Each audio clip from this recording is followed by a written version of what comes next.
പാലായിൽ സിവിൽ സ്റ്റേഷന്റെ പുതിയ കെട്ടിടത്തിന്റെ നിർമ്മാണം പൂർത്തിയായിട്ട് 3 വർഷമായെങ്കിലും തുറക്കാൻ ഇതുവരെ നടപടിയായിട്ടില്ല. 3 കോടി രൂപ മുടക്കി നിർമ്മിച്ച കെട്ടിടമാണ് വെറുതെ കിടന്ന് നശിക്കുന്നത്. ഓഫീസുകൾ ഇവിടേക്ക് മാറാൻ എത്ര കാലം കാത്തിരിക്കണമെന്നാണ് ജനങ്ങളുടെ ചോദ്യം.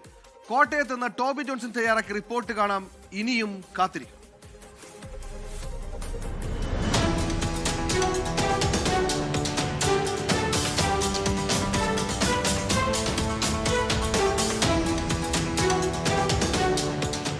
ടൗണിലെ സിവിൽ സ്റ്റേഷനിൽ ഉൾപ്പെടുത്താൻ കഴിയാത്ത ഓഫീസുകൾ ഒരേ കുടക്കീഴിൽ എത്തിക്കുക എന്ന ലക്ഷ്യത്തോടെയാണ് പുതിയ കെട്ടിടം നിർമ്മിച്ചത്. പാലാ വൈക്കം റോഡിലെ നെല്ലിയാനിക്കലിൽ വിശാലമായ പാർക്കിംഗ് സൗകര്യത്തോടെയാണ് കെട്ടിടം നിർമ്മിച്ചത്. റീജിയണൽ ട്രാൻസ്പോർട്ട് ഓഫീസും റവന്യൂ എക്സൈസ് ഓഫീസും അടക്കം പ്രധാന ഓഫീസുകൾ ഇവിടേക്ക് മാറ്റാനായിരുന്നു ലക്ഷ്യം. എന്നാൽ ഇതുവരെ ഒന്നും നടന്നില്ല. സർക്കാർ മന്ദിരങ്ങൾ കടക്കുമ്പോൾ വാടകയ്ക്ക് കെട്ടിടം പ്രവർത്തിക്കുന്ന നിയമവിരുദ്ധമാണ്. ഫൈനാൻസ് ഓഡിറ്റ് ഡിപ്പാർട്ട്മെന്റ് അത് കണ്ടെത്തി നടപടി സ്വീകരിക്കേണ്ടതാണ്.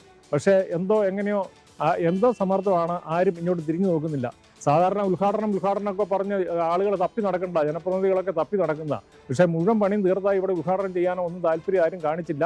സർക്കാരിൻ്റെ എല്ലാ പരാതി പരിഹാര അദാലത്തുകളിലും ഇങ്ങനെ ഈ സ്ഥാപനം നാട്ടിൽ കൊണ്ടുവരുന്നതിന് വേണ്ടി കൊടുത്തപ്പോഴും എല്ലാം നടപടികളെല്ലാം ഉടനുണ്ടാവുമെന്നുള്ള മറുപടി ലഭിച്ചതല്ലാതെ ഒരു താല്പര്യവും ഇതിനകത്ത് അധികൃതർ കാണിച്ചില്ല എന്നുള്ളതാണ്. ഉദ്യോഗസ്ഥ താല്പര്യമാണോ ഇതിന് പിന്നിലെന്ന് സംശയിക്കുന്നു.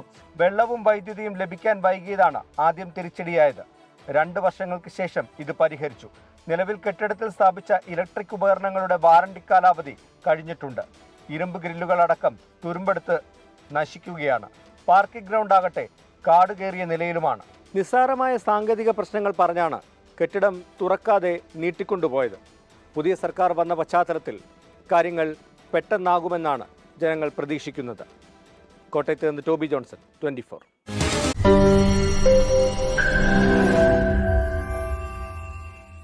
ലോകത്തെവിടെയായാലും ഏത് സമയത്തും 24 വാർത്തകളും ഓഗ്മെന്റഡ് റിയാലിറ്റി പാക്കേജുകളും എക്സ്പ്ലെയിനറുകളും വിശദമായി കാണാൻ ഞങ്ങളുടെ യൂട്യൂബ് ചാനൽ നിങ്ങൾക്ക് സബ്സ്ക്രൈബ് ചെയ്യാം.